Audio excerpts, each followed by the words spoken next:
Good morning बच्चों। Glow of physics में आप सबका स्वागत है। साइंस जीके की इस बृहद श्रृंखला जो चल रही है फैक्ट की, उसमें आपका पुनः एक बार स्वागत है।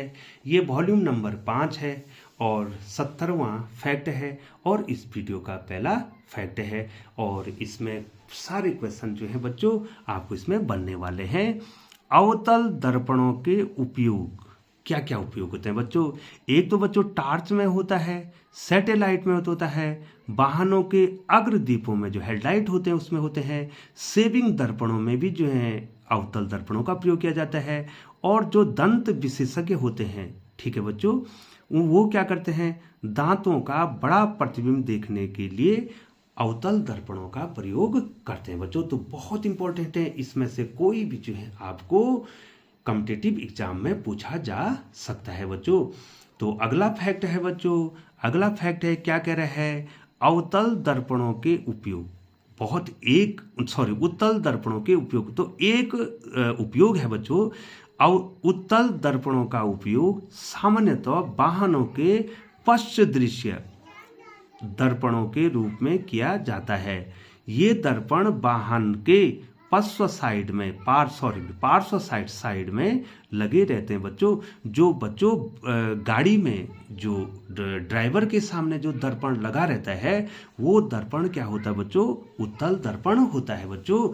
ये दर्पण क्या करता है, वस्तु का आभासी और छोटा प्रतिबिंब बनाता है बच्चों। इसलिए इसका प्रयोग जो है कहाँ किया जाता है, वाहनों में पार्श्व के रूप में किया जाता है, साइड में इसका प्रयोग किया जाता है बच्चों।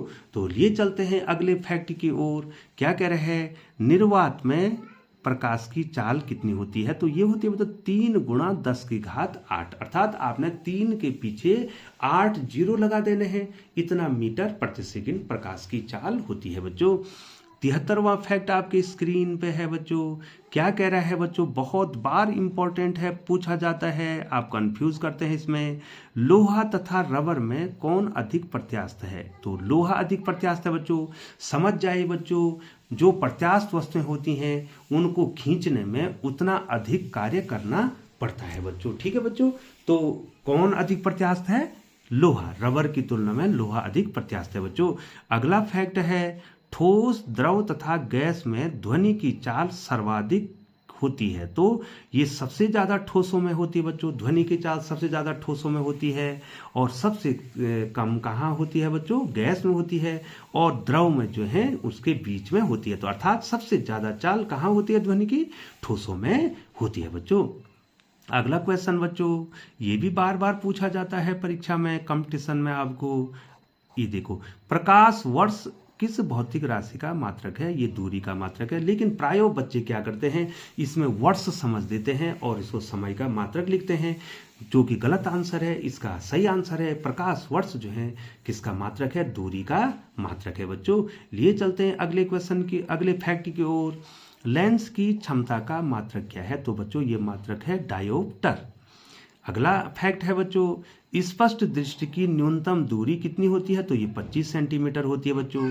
तो इसका अगला फैक्ट है बच्चों जो आपके स्क्रीन पे है, नेत्र लेंस रेटिना पर किसी वस्तु का उल्टा तथा वास्तविक प्रतिबिंब बनाता है बच्चों। तो जो मानव नेत्र है वहां पर प्रतिबिंब रेटिना पर बनता है, और ये क्या करता है, वस्तु का उल्टा प्रतिबिंब बनाता है, वास्तविक प्रतिबिंब बनाता है बच्चों।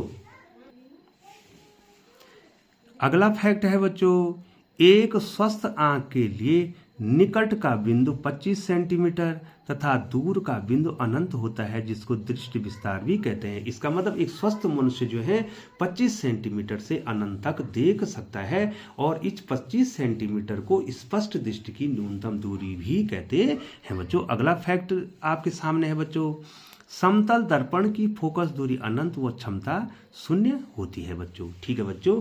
प्यारे बच्चों, लिए चलते हैं आपको 81 फैक्ट की ओर, और बहुत इंपॉर्टेंट है, बार बार आता है, निकट दृष्टि दोष, जिसको मायोपिया कहते हैं।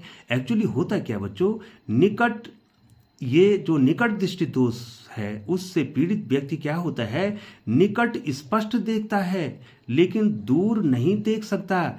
इस दोष से पीड़ित व्यक्ति के चश्मे में अवतल लेंस का प्रयोग करते हैं बच्चों। निकट दृष्टि दोष वाला व्यक्ति नजदीक तो साफ देखता है लेकिन दूर नहीं देखता बच्चों। इसके लिए क्या करेंगे, इसके चश्मे में अवतल लेंस का प्रयोग करेंगे। अवतल लेंस क्या करता है, प्रकाश को दूर फैलाता है बच्चों। और दूर दृष्टि दोष जिसको हाइपर मिट्रोपिया कहेंगे बच्चों। इसमें क्या होगा, दूर की वस्तुएं तो स्पष्ट देखेगा लेकिन नजदीक की वस्तुएं, दूर की वस्तुओं को स्पष्ट देखता लेकिन नजदीक की वस्तुओं को स्पष्ट नहीं देख सकता। इसके निवारण के लिए चश्मे में उत्तल लेंस का प्रयोग करते हैं बच्चों, क्योंकि उत्तल लेंस प्रकाश को नजदीक एक बिंदु पर लाता है बच्चों। तो प्यारे बच्चों, अगला जो फैक्ट है वो है बच्चों प्रकाश या श्वेत प्रकाश के 7 रंग आपको बताने हैं। तो VIBGYOR, ये violet, indigo, blue, green, yellow, orange, red, और इसकी हिंदी में आपको नाम आ जाते हैं बच्चों। अगला, ये सारे फैक्ट इंपॉर्टेंट है बच्चों, कंपटीशन में जरूर पूछे जाएंगे बच्चों। 83 जो फैक्ट है, प्रकाश के किस रंग की चाल सर्वाधिक होती है, तो वो लाल रंग है। प्रकाश के किस रंग का विचलन सर्वाधिक होता है, तो वो बैंगनी है। बैंगनी रंग का सबसे ज्यादा विचलन होता है बच्चों। प्रकाश के किस रंग के लिए अपवर्तनांक अधिक होता है बच्चों, वो तो बैंगनी के लिए अपवर्तनांक होता है। ठीक है बच्चों, बैंगनी के लिए अपवर्तनांक क्या होता है, सबसे अधिक होता है बच्चों। और अगला प्रश्न है बच्चों, आपके स्क्रीन पे है, ये क्या कर रहा है, प्रकाश के किस रंग का तरंगदैर्घ्य सर्वाधिक होता है, तो ये लाल है बच्चों। और प्यारे बच्चों, यहाँ पर आपको एक चीज और बतानी है कि तरंगदैर्घ्य और आवृत्ति में उल्टा संबंध होता है। आपको आवृत्ति भी पूछ सकता है, तो जिसका तरंगदैर्घ्य अधिक होगा तो उसकी आवृत्ति कम होगी। तो इसका मतलब प्रकाश के किस रंग का तरंगदैर्घ्य सर्वाधिक है, लाल का।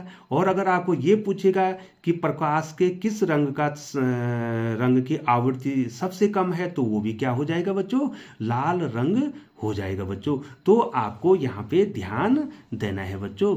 अगला फैक्ट है बच्चों, प्रकाश के किस रंग का तरंगदैर्घ्य सबसे कम होता है, तो आंसर है बैंगनी। बैंगनी रंग का तरंगदैर्घ्य सबसे कम होता है। यदि तरंगदैर्घ्य सबसे कम होता है तो आवृत्ति क्या होगी बच्चों, सबसे अधिक इसकी होगी बच्चों।